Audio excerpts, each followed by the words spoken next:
श्री गणेशाय नमः। संक्षिप्त महाभारत उद्योग पर्व। विराटनगर में पांडव पक्ष के नेताओं का परामर्श। अंतर्यामी नर नारायण स्वरूप भगवान श्री कृष्ण, उनके सखा नर रत्न अर्जुन, उनकी लीला प्रकट करने वाली भगवती सरस्वती और उसके वक्ता भगवान व्यास को नमस्कार करके आसुरी संपत्तियों का नाश करके अंतःकरण पर विजय प्राप्त कराने वाले महाभारत ग्रंथ का पाठ करना चाहिए। वैशंपायन जी कहते हैं, राजन, कुरुप्रवर पांडव गण अभिमन्यु का विवाह करके अपने सुहृद यादवों के सहित बड़े प्रसन्न हुए और रात्रि में विश्राम करके दूसरे दिन सवेरे ही विराट की सभा में पहुंच गए। सबसे पहले समस्त राजाओं के माननीय और वृद्ध विराट एवं द्रुपद आसनों पर बैठे। फिर पिता वसुदेव जी के सहित बलराम और श्री कृष्ण विराजमान हुए। सात्विकी और बलराम जी तो पांचाल राज द्रुपद के पास बैठे तथा श्री कृष्ण और युधिष्ठिर राजा विराट के समीप विराजमान हुए।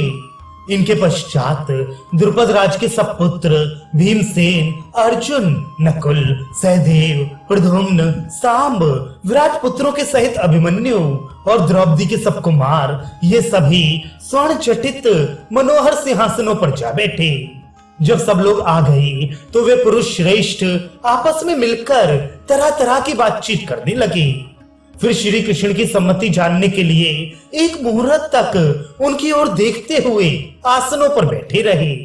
तब श्री कृष्ण ने कहा, सुबल पुत्र शकुनी ने जिस प्रकार कपटद्यूत में हराकर महाराज युधिष्ठिर का राज्य छीन लिया और उन्हें वनवास के नियम में बांध दिया था, वे सब तो आप लोगों को मालूम ही है। पांडव लोग उस समय भी अपना राज्य लेने में समर्थ थे, परंतु वे सत्यनिष्ठ थे, इसलिए उन्होंने 13 वर्ष तक उस कठोर नियम का पालन किया। अब आप लोग ऐसा उपाय सोचें जो कौरवों और पांडवों के लिए धर्मानुकूल और कीर्तिकर हो, क्योंकि अधर्म के द्वारा तो धर्मराज युधिष्ठिर देवताओं का राज्य भी लेना नहीं चाहेंगे। हाँ, धर्म और अर्थ से युक्त हो तो इन्हें एक गांव का आधिपत्य स्वीकार करने में भी कोई आपत्ति नहीं होगी। यद्यपि धृतराष्ट्र के पुत्रों के कारण इन्हें असह्य कष्ट भोगने पड़े हैं, तथापि अपने सुहृदों के सहित ये सर्वदा उनका मंगल ही चाहते रहे हैं। अब ये पुरुष प्रवर अपना वही राज्य चाहते हैं जिसे इन्होंने अपने बाहुबल से राजाओं को परास्त करके प्राप्त किया था। यह बात भी आप लोगों से छिपी नहीं है कि जब वे बालक थे तभी से क्रूर स्वभाव कौरव इनके पीछे पड़े हुए हैं और इनका राज्य हड़पने के लिए तरह तरह के षड्यंत्र रचते रहे हैं।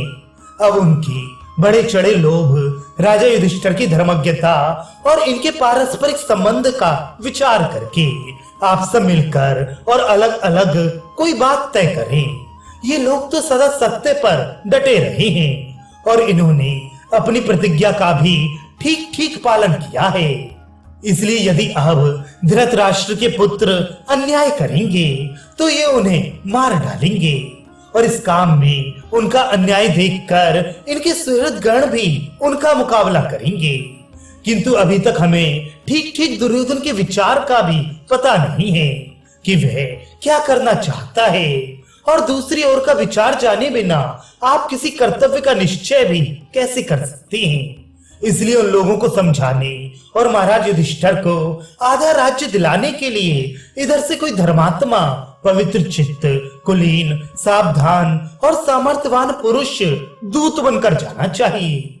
वैशंपायन जी कहते हैं, जन्मेजय, श्री कृष्ण का भाषण धर्मार्थ युक्त, मधुर और पक्षपात शून्य था।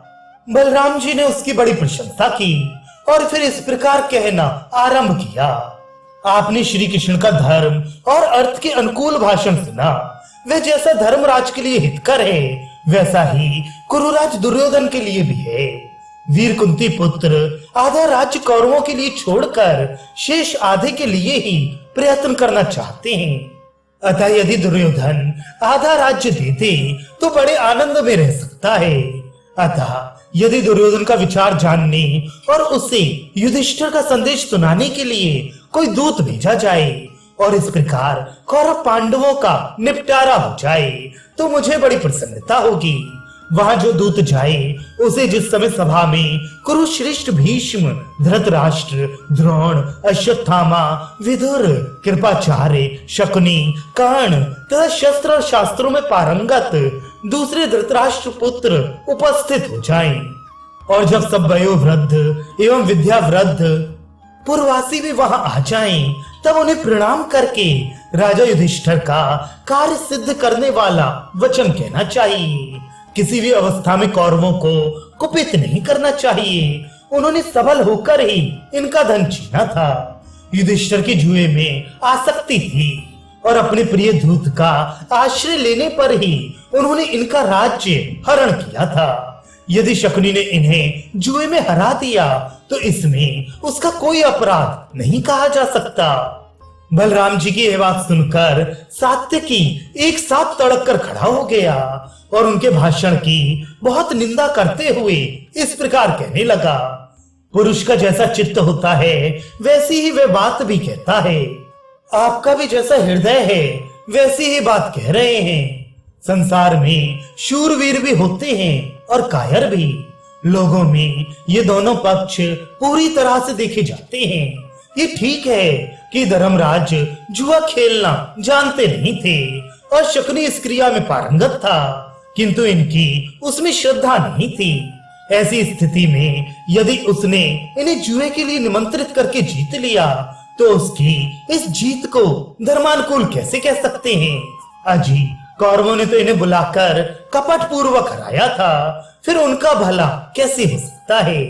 महाराज युधिष्ठिर वनवास की अवधि पूरी करके अब स्वतंत्र हैं और अब अपने पैतृक राज्य के अधिकारी हैं। ऐसी स्थिति में ये उनसे भीख मांगे, ये कैसे हो सकता है। भीष्म, द्रोण और विदुर ने तो कौरवों को बहुतेरा समझाया है, किंतु पांडवों को उनकी पैतृक संपत्ति देने के लिए उनका मन ही नहीं होता। अब मैं रणभूमि में अपने पहने वाणों से उन्हें सीधा कर दूंगा और महात्मा युधिष्ठिर के चरणों पर उनका सिर रगड़वाऊंगा। यदि वे इनके आगे झुकने को तैयार ना हुए तो वे अपने मंत्रियों सहित यमराज के घर जाएंगे। भला ऐसा कौन है जो संग्राम भूमि में गांडीवधारी अर्जुन, चक्रपाणी श्री कृष्ण, दुर्धर्ष भीम, धनुर्धर नकुल, सहदेव, वीरव विराट और द्रुपद तथा मेरा वेग सहन कर सके।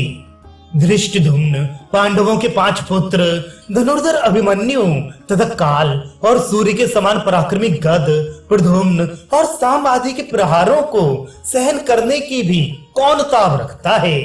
हम लोग शकुनी के सहित दुर्योधन और कर्ण को मारकर महाराज युधिष्ठिर का राज्याभिषेक करेंगे। आतताई शत्रुओं को मारने में तो कभी कोई दोष नहीं है। शत्रुओं के आगे भीख मांगना तो अधर्म और अपयश का ही कारण होता है। अतः आप लोग सावधानी से महाराज युधिष्ठिर के हृदय की यह अभिलाषा पूरी करें कि वे धृतराष्ट्र के देने से ही अपना राज्य प्राप्त कर लें। इस प्रकार उन्हें या तो अभी राज्य मिल जाना चाहिए, नहीं तो सारे कौरव युद्ध में मारे जाकर पृथ्वी पर शयन करेंगे।